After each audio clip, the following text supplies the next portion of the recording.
Welcome back to the weekly. This is Josh. It is Tutorial Tuesday, and I'm just as tired as I look. I saw a couple of videos over the weekend that caused me to do a little bit more art than I normally do. Digital, that is, doing digital art. I've always had a fondness for illustrations and for cartoon style art, but I've never been very good at it.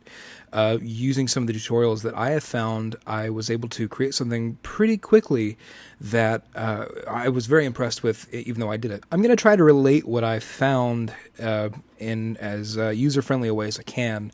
I will give a shout out to a couple of different channels. Draw with Jazza is one.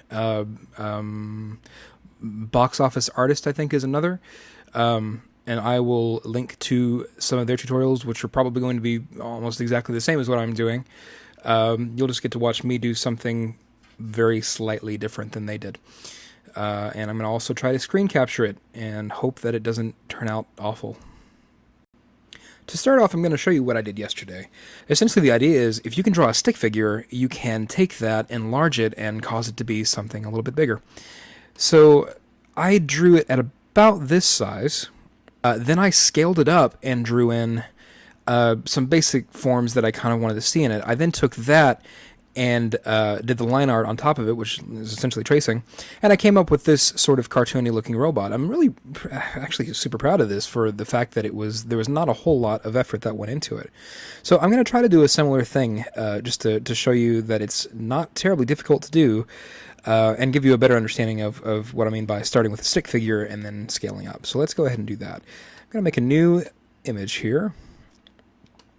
The specs don't matter a whole lot. I'm going to start about this size, though. I'm using a Wacom Bamboo as my tablet. You could, I'm sure, do this with keyboard and mouse. Beauty of this method is that you can quickly come up with a couple of different ideas and decide which ones you like. I'm going to do something pretty similar to what I did, except maybe have a little bit more of a backwards-facing joint there.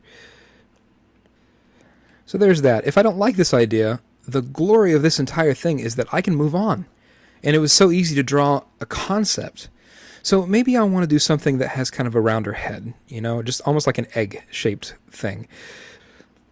And this is all doodle. I kind of liked the backwards-facing knees. I think that's interesting. I'm going to redo that.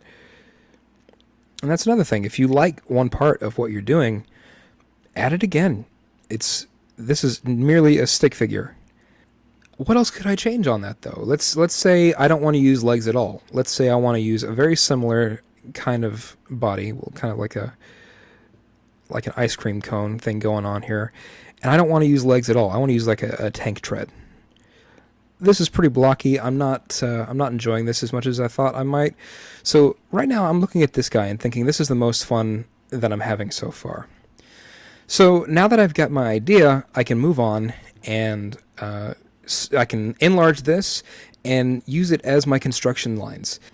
I'm going to do a new layer just with that in it and enlarge it to the final size of what I'm trying to get.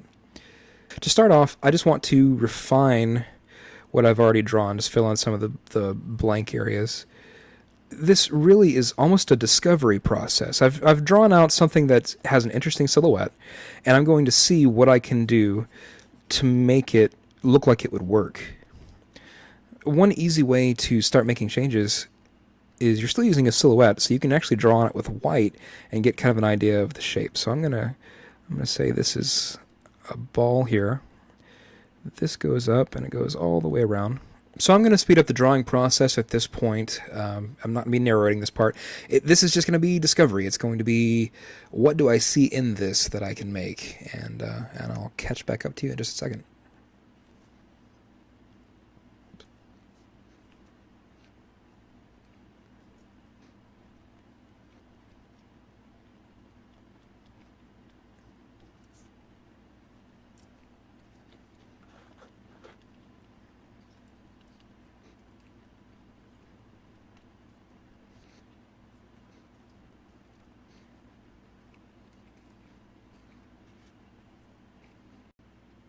Okay, at this point I have something that I kind of like. You can definitely see this transition from doodle to more of a concept.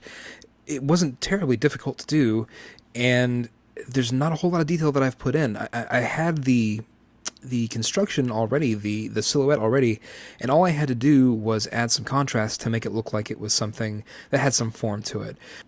You want to make smooth lines as smooth as you can. The fact that you are zoomed out is going to help that. Feel free to make use of that eraser. Okay, and I think this needs to be a little straighter, like so.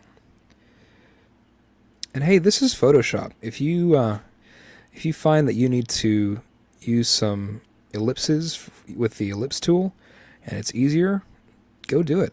I might do it myself because I am messing up this circle. There we go. Good enough for me. At this point, I am my only customer. I'm only doing this for me, so it only has to be as good as I want it to be.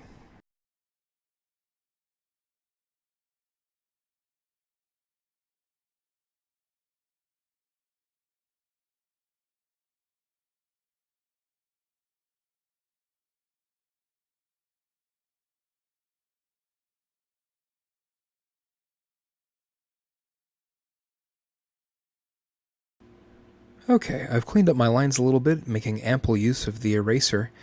There's a couple of things that don't make sense in terms of perspective, like the little holes at the ends of the hand cannons here, and the feet are a little off.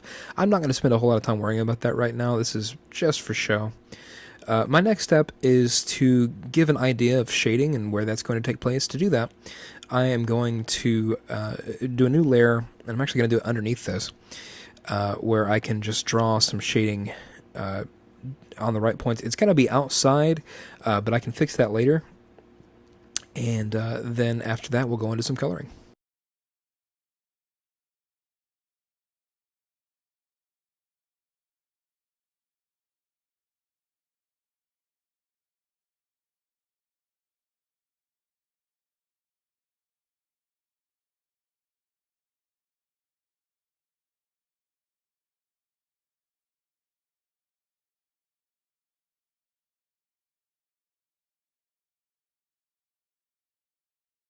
Okay, so now I've got something of a form here. I can go on top of this and add some color, which is my preferred way of doing it. You could do this completely manually, and that is just fine. So I don't know exactly what color I want to use on him just now. I tend to go towards blues and purples. Let's start with this kind of lavender color. It would help if I was using the brush and not the eraser, I find. I can scribble on top of this without thinking too hard about it, and change my colors without too much trouble. Let's do a red on some of the accents. I am not going to keep this, by the way. I'm going to start here, and then maybe change the hue around to get a better idea of what I want things to be. And from this point forward, if I were to go in and change the hue a little bit, I can very quickly come up with a new color scheme. So after photoshopping it up a little bit, using some effects that I would use to make it more of a watercolor looking image, I'm pretty happy with the result. Now, it's not going to win me any awards, obviously. There's not a whole lot to it more than a doodle. But you can see how easy it was to go from a concept, which was just a stick figure, to a more or less fleshed out character. I'd like to spend some more time on it if I was going to use it for an animation or something like that. There's still some problems, some big ones like this, and the fact that the feet aren't in perspective. But as a quick drawing, I'm actually very happy with this. Feel free to try this. Feel free to rip me a new one for all the things I did wrong. This is all in fun. Otherwise, we'll see you next Tuesday. Thanks for watching.